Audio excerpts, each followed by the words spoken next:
Në një ceremoni zyrtare të zhvilluar në presidencë, presidenti i Republikës Bayram Begaj priti sot mbretin e Jordanisë Abdullah II, i cili ndodhet në Shqipëri në kuadër të një vizite shtetërore. Dy krerët e shteteve zhvilluan fillimisht një takim kok më kok, e më pas bisedimet u zgjerua në nivel delegacionesh.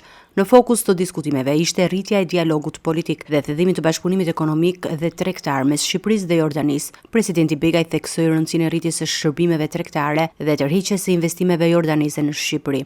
Në një vend të veçantë në bisedime zuri dhe situata në lindjen e mesme, të dy liderët ndajnë qëndrimin e përbashkët se zgjidhja mes dy shteteve është e vetmja rrugë drejt paqes së qëndrueshme në rajon. Zgjidhja në dy shtete mbetet alternativa e vetme për një paqe afatgjatë dhe e drejtë në lindjen e mesme, u tha në deklaratën për shtyp. Presidenti Begaj kërkoi gjithashtu mbështetjen e Jordanisë për njohje të reja të shtetit Kosovës dhe për anëtarësimin e saj në organizatat ndërkombëtare. Vizita e dytë e mbretit Abdullah u përfshi edhe në një takim me kryeministrin Edi Rama, edhe pse nuk u dhan detaje zyrtare mbi përmbajtjen e takimit, besohet se në fokus kanë qenë zhvillimet rajonale dhe bashkëpunimi ekonomik ndërmjet dy vendeve.